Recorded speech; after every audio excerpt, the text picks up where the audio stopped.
Assalamualaikum warahmatullahi wabarakatuh. Sampurasun.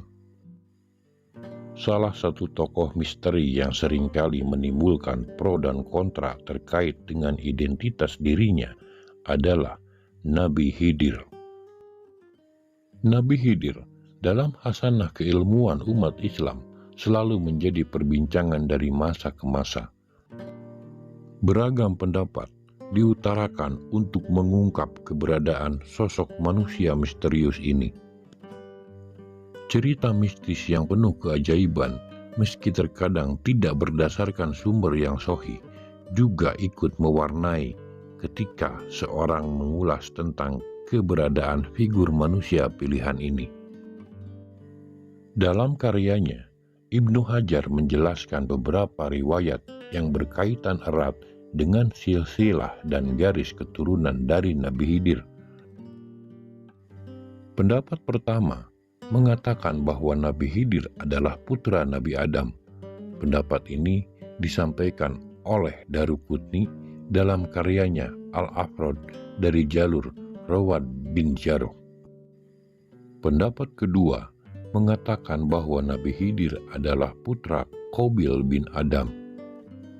Pernyataan ini pernah dikatakan oleh Abu Hatim As-Sijistani dalam kitab Al-Mu'ammarin. Menurut As-Sijistani, ia mendapat kisah ini dari guru-gurunya. Salah satunya adalah Abu Ubaidah. Abu Hatim As-Sijistani menambahkan bahwa nama asli Nabi Khidir adalah Khodirun. Pendapat ketiga disampaikan oleh Wahab bin Munabih. Menurutnya, nama asli dan garis keturunan Nabi Khidir adalah Balya bin Mulkin bin Qoli bin Salih bin Abir bin Arfahsyad bin Senbino.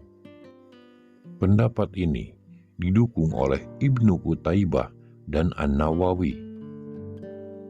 Pendapat keempat disampaikan oleh Ismail bin Abi Uwais. Dia mengatakan Nabi Khidir adalah Muammar bin Malik bin Abdullah bin Nas bin Al-Azhar. Dan ada yang mengatakan bahwa nama aslinya adalah Amir. Sebagaimana dikatakan oleh Abu Al-Hattab bin Dihya yang bersumber dari Ibnu Habib Al-Baghdadi. Pendapat kelima mengatakan bahwa Nabi Khidir merupakan putra dari Amirul bin Nur bin Al-Is bin Isad.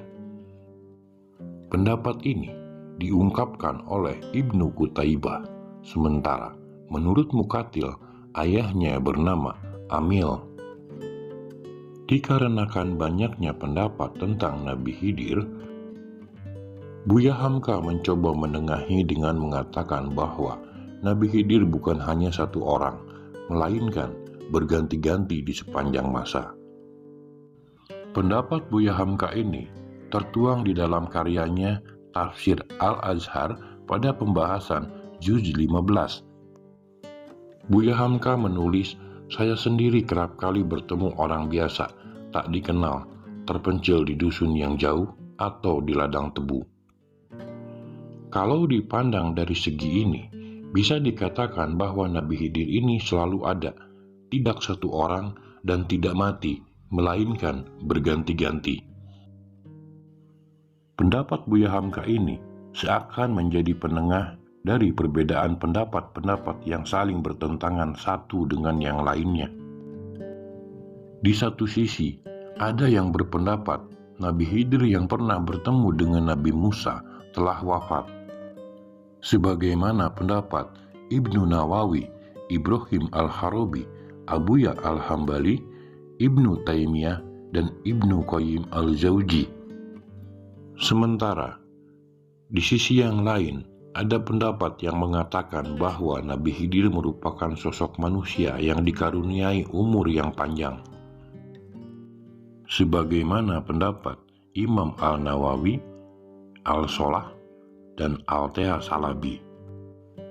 Pendapat Buya Hamka tentang Nabi Khidir yang bukan hanya seorang melainkan berganti-ganti di sepanjang masa sepertinya juga menjawab berbagai argumen yang berbeda-beda tentang jati diri Nabi Khidir. Di dalam buku Membaca Misteri Nabi Khidir, tulisan Muhammad Sanusi dan Muhammad Ali Faqih, diterangkan berbagai pendapat tentang sosok Nabi Khidir. Yang pertama, Nabi Khidir adalah putra Qabil bin Adam menurut Abu Hatim al-Sijistani. Yang kedua, Nabi Khidir merupakan nama lain dari Balya bin Malkan Qoli adalah pendapat Ibnu Qutaibah dan Imam Nawawi. Yang ketiga, Nabi Khidir bernama asli Muammar bin Malik merupakan pendapat Ismail bin Abu Uwais. Yang keempat, Nabi Khidir merupakan keturunan Nabi Harun sebagaimana pendapat Al-Kalabi. Yang keenam, Nabi Khidir merupakan nama lain dari Nabi Ilyas. Pendapat ini dari Ibnu Hajar Al-Asqalani. Mahmud Asise Parawi dalam bukunya Khidir, Nabi Misterius Penguasa Samudra yang berjalan secepat kilat juga merupakan riwayat lain. Ayah Nabi Khidir bernama Balkan, seorang raja Persia. Sementara itu, ibu yang melahirkannya mempunyai nama Alha binti Faris. Menurut Mahmud, terdapat riwayat lain yang menjelaskan bahwa ibunya adalah perempuan bernama Rumania, yaitu seorang wanita kelas bangsawan asli dari keturunan Persia yang masih terhubung sebagai bibi dari ibu Iskandar Zulkarnain. Perihal ibunya Nabi Khidir, beliau adalah seorang perempuan yang memiliki kesenangan yang tidak lazim menurut ukuran kaum Hawa pada umumnya.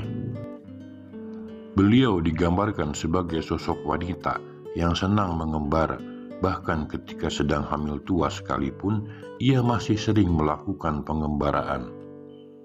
Pada saat tiba waktunya Nabi Khidir akan dilahirkan, beliau masih berada di tengah-tengah masa pengembaraannya.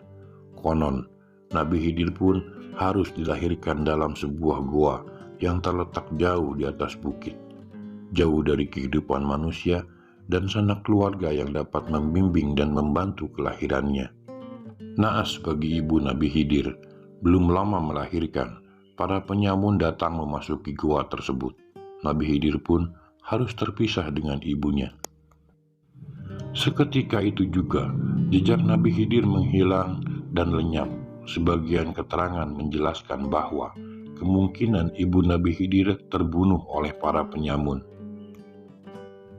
Nabi Khidir yang masih bayi itu diselamatkan dan dipelihara oleh seorang penggembala kambing.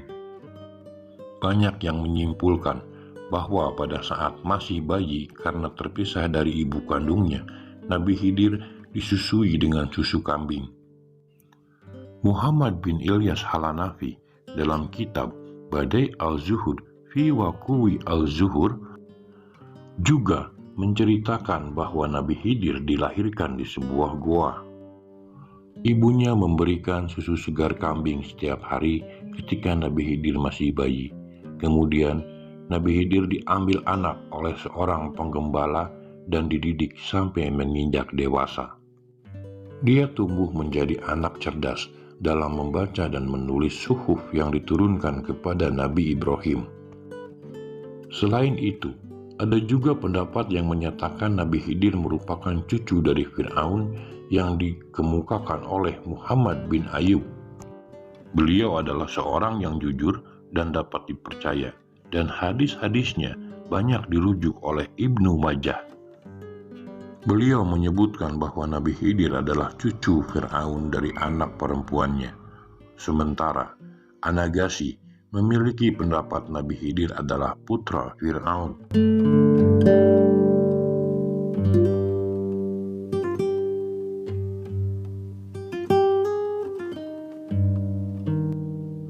Sebuah riwayat mengatakan ayah Nabi Khidir adalah seorang raja yang agung.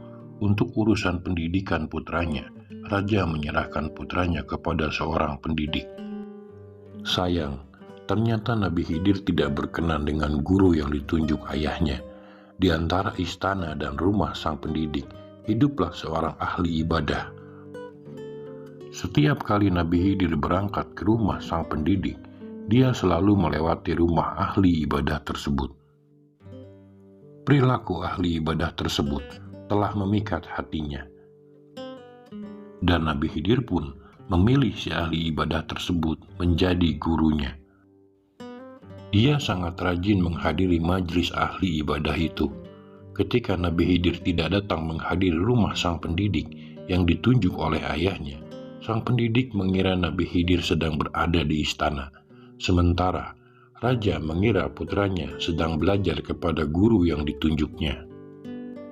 Hal itu berlangsung sampai Nabi Khidir menginjak dewasa dan dia menguasai seluruh pengetahuan serta ibadah dari si ahli ibadah. Sementara itu, menurut pendapat Ibnu Ishaq, ayah Nabi Khidir bernama Ammial. Suatu hari, Ammial mencari seorang penulis untuk menuliskan kembali suhuf yang diturunkan kepada Nabi Ibrahim dan Nabi Syed alaihi salam. Lalu, berdatanganlah sekelompok penulis menghadapnya. Di antara penulis tersebut terdapat Nabi Khidir putranya sendiri. Saat itu, raja tidak menduga bahwa di situ ada putranya. Ketika tulisan-tulisan mereka selesai dan dihaturkan kepadanya, raja terkesan dengan salah satu tulisan. Raja mencari tahu siapa yang menulis tulisan tersebut. Raja tidak menyangka, ternyata penulis tadi adalah putranya sendiri.